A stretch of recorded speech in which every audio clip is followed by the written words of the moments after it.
باب چې کوم دی په بیان کې د قبرو د زیارت دی. سیسلو قبر څه ته وایي چې په هغه کې میت دفن وي، خلافا للپنجپیریین والکیفتنیین. نو قبر څه ته وایي؟ مقر المیت ته وایي. کوم ځای کې چې مړی دفن سلو نو د هغه د زیارت حکم دی چې تاسو هغه ځای ته ورځئ چې په کوم ځای کې مې مړی دفن کړی دی، د هغه زیارت کوئ. زیارت کول د قبر دا مستحب دی. ولی؟ په دې وجه باندې چې فإنه یورث رقة القلب، د قبر د زیارت په وجه باندې انسان لره د زړه نرمي حاصلېږي، انسان زړه نرم کېږي. ته چې خپل قریب یا قبرستان ته ولاړ سې، هلته وګورې چې ډېر ډېر غټ ملکان، سرداران، بادشاهان، ډېر ډېر ځوانان، ډېرې ښځې وینې، ډېرې پېغلې دا وفات سوي ولې مړې سولې.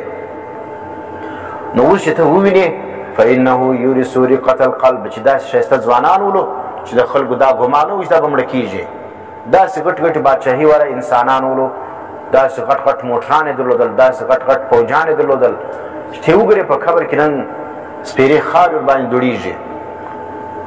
نو ستا په زړه نرم سي چې یار د دنیا د پاتې کېدو ځای دی نه. ولې که پاتې کېدلی زه خو ډېر کمزوری یم، تر ما هغه زورور کسان له ولاړو. نو فإنه یورث رقة القلب، دا زیارت د قبرو چې کوم دی دا انسان لره د زړه نرموالی ورکوي، د زړه سختي یې ختمېږي. بل څه کوي؟ او یذکر الموت، انسان لره وریادوي مرګ.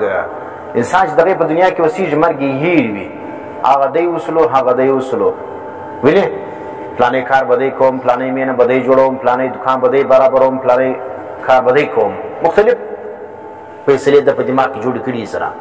نو چې قبرستان لره انسان بار بار ځي زیارت د قبرو کوي، نو دا به څه کوي؟ یذکر الموت، انسان لره مرګ یادوي.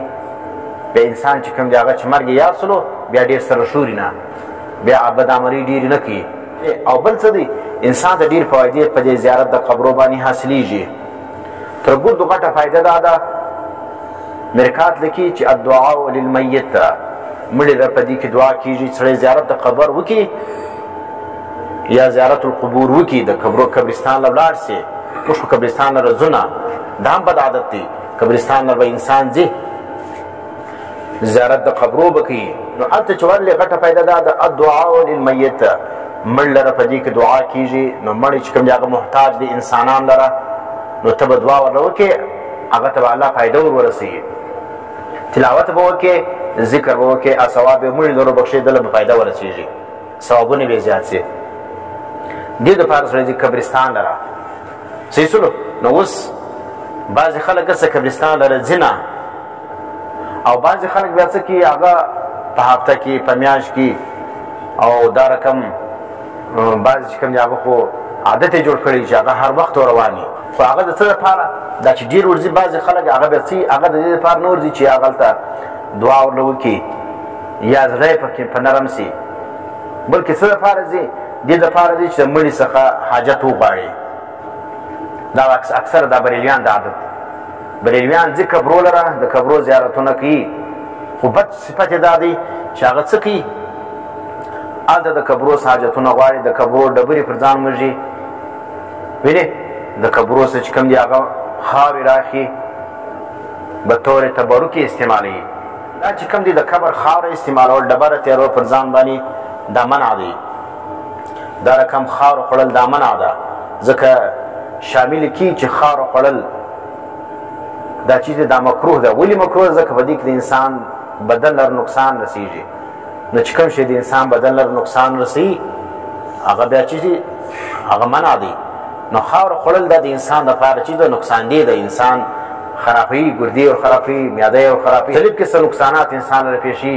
نو په دې وجه باندې خاوره به څوک نه خوري. صرف د انسان د بولو ناجوړي په دې کې ډېره متاثره کېږي. صحیح سلو. انسان لره د بولو ناجوړي راځي، بیا بیا بولې بندي.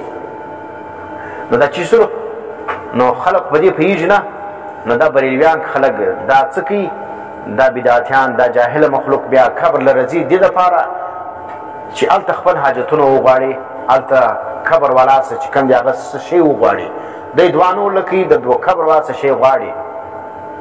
او شریعت کې دا دی چې ته قبر لره ځې، مرګ به فایده به داسې چې مرګ به در یاد سي. او بل به څه کوې؟ مړي لره به دعا کوې، ځکه مړی تاله محتاج دی. چې ته مړي ته نه یې محتاجه. بریلویان وایي ویا موږ مړو ته محتاج یو، مړي موږ ته نه دي محتاجه.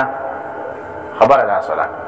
نو چې سړی مړي ته محتاج وي هغه مړ له روزي د هغه څه شی غواړي، او مړ چې کوم دی هغه موږ دا نظریه ده چې مړی موږ ته محتاج دی، هغه زموږ څخه دعا غواړي، ذکر غواړي، تلاوت غواړي چې هغه موږ وکړو دته ثواب میلاویږي.